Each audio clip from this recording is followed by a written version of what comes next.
Look at the glow on your face. Did your fairy godmother visit you last night? Sam chuckled as he walked alongside Jacob. Going out with a rich girl has given him a different aura, another roommate said as he rubbed his chin. The three roommates were all eyeing Jacob with a grin. He has grace and elegance in his every move, the third roommate said in a teasing voice. They had been teasing him, but Jacob did feel his aura had changed ever since he made the breakthrough last night. It seemed he had merged with nature. Although he couldn't absorb the essence of nature yet, he had a faint feeling that he himself was the nature. He had this feeling after he had just reached the first level of the basic cultivation technique, but he was not a true cultivator yet. No wonder Sophie's third uncle, Kenneth, regarded mortals with disdain, Jacob reflected while he savored the changes in his body. Jacob and his three roommates were on their way to class when they met some of the girls from their class who had just come out of the cafeteria after breakfast. Kathy was one of them.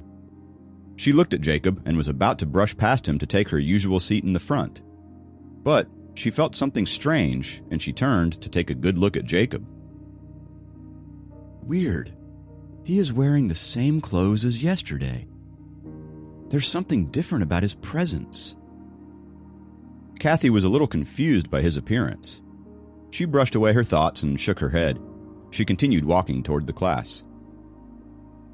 Kathy looked at you twice. Have you two been seeing each other? Sam asked Jacob with a wink. Jacob snorted. How is that possible? In his heart, Kathy was not only the class president, but one of the most popular girls in the university as well. She was way out of his league. Besides, he was engaged. The roommates walked into the classroom just before the class began. Taking a window seat to get some fresh air, Jacob dug out his study material and started to get ready for his tutoring session with Sophie. Why didn't you reply to my text yesterday?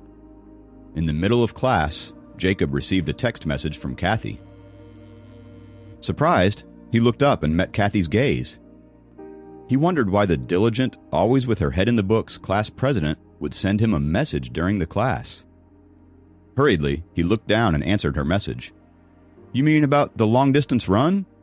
I got it. You are the only participant in our class, and only 6 have been selected in our whole major to enter the games. I hope you won't disappoint me. She sent another text message. All of a sudden, Jacob had a palpable amount of pressure. The biennial athletic games in the university was a competition held among all the students, regardless of age. The most athletic students, selected from the tens of thousands of students in the university, would compete with one another. It was a big show. Got it, Jacob answered the text message. He had been a renowned long-distance runner in high school, but he had never entered any inter-school competitions and didn't gain points for it during his university entrance examination. Kathy had high hopes for him, but he was not so confident with himself. Although he was fast, he had spent almost all his time playing video games after he entered university. It had been a long time since he had put any real efforts into practice.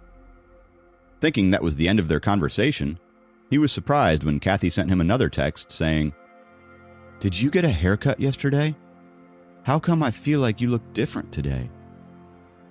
No, I didn't, Jacob answered. Then Kathy stopped messaging him. Jacob wondered if he had sounded uninterested. He was immersed in high school English practice questions. In the evening, Jacob again took the bus to Sophie's home. No longer a stranger, Jacob was not as reserved as last time. However, he still remained silent on topics about their family. After dinner, Helen declined Jacob's offer to clean the table for her and asked him to tutor Sophie. Reluctantly, Sophie followed Jacob up to the second floor. Giving it a day's thought, Jacob had decided to tutor Sophie according to the different knowledge points. Today's quiz focused on the most common topic in the high school English course, the tenses. Time went by quickly. Sophie racked her brains and finally finished the quiz. Are you sure you were really good at it? With her chin propped up in her palm, Sophie was spinning a ballpoint pen with the other hand and watched Jacob mark her paper earnestly. She had changed out of her school uniform into a short t-shirt with a kitten print on the front and a red plaid skirt. Jacob was trying not to get distracted by how unbelievably cute she looked. Slouching on the chair with her legs curled beneath her, she was oblivious that Jacob could see her belly button. "If you learn earnestly with me, it won't be too difficult for you to be one of the top 3 in your class." Jacob scrawled a big red score of 30 on the paper before returning it to her. Ignoring her pouting lips of disapproval, Jacob pointed at the first question and began to explain. "Since it uses yesterday in the first part of the sentence, you must use past tense with the verb. And the past tense of say is said, not said. Hey, listen up and note this down." Seeing Jacob's earnest face, Sophie looked resentful. Still, she had to listen to him and began taking notes in her notebook. Jacob had seen the books in Helen's studio and knew her English was excellent.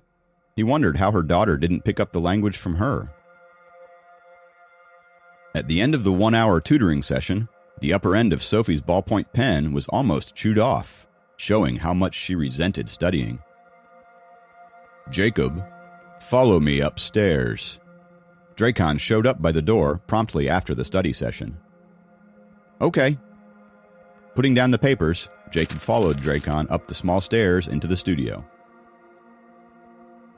"It seems that you have broken through level 1, Drakon asked when they were inside the studio. "It seems so. I feel that my body has been unlocked." "Well, good job. However, the first level is quite simple. Today, I will teach you the next part." Drakon looked calm, without any signs of surprise or joy.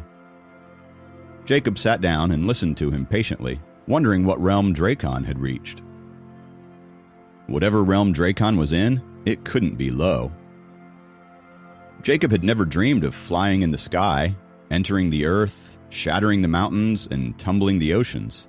Saving his own life was his purpose, and if he achieved some accomplishments in his cultivation, he would be more confident in helping Sophie survive the crisis when the time came.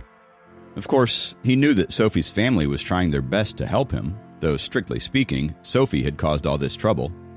However, they would rather place their own daughter at risk than sacrificing innocent Jacob. That alone showed more wisdom and fairness than most parents could ever have. Soon, it was 9:30, and Drakon had explained every point of the Spirit Concentration Scroll in detail. "You can come back at the same time tomorrow. Then, you can cultivate by yourself and ask me whenever you have any questions." Glancing up at the clock, Drakon instructed. Jacob nodded. Walking out of the studio to the second floor, he entered Sophie's room and found her working hard on her homework. Not wanting to interrupt her, he gathered his tutoring materials and quietly left the room. "I'll drive you back." Drakon appeared at the door and offered. "Thank you," Jacob accepted. On the way back to school, Drakon suddenly asked, "Can you drive?" "I got my license last summer, but I'm still a beginner," Jacob answered. "How about I buy you a car so you can come and go with ease? Which one would you like, a Chevrolet or a Volkswagen?" Drakon asked casually, as if he was talking about a $10 toy instead of a car worth thousands of dollars. It's not necessary. I can always take a cab back to my college," Jacob said in a hurry. Drakon didn't pursue the topic. He drove Jacob to the dorm building in silence. "Okay, please tell Sophie that I have to participate in the athletic games next week and I'll have to practice. I'll resume the tutoring sessions next Tuesday." "Okay." Drakon restarted the car with a steady hand and disappeared around the corner. A calm father-in-law, a gentle mother-in-law, a willful young fiancé. What more will come my way? Inhaling deeply, Jacob walked into the dorm building. When he got into his dorm room, his 3 roommates were still out. Apparently, they were at an internet cafe playing games. Opening his backpack, Jacob was in the progress of reorganizing the tutoring material and saw that a big pig head had been drawn on the title page of his high school English test bank. A coarse nose, bulging eyes, droopy ears, and thick lips. On the side were the words, "I'm the pighead owner of this sad book." Gazing at the caricature of the pighead that was meant to look ugly but actually looked a bit like him, Jacob chuckled. Please subscribe to the Pocket FM YouTube channel and press the bell icon for instant notification. Check out our channel for more such exciting shows.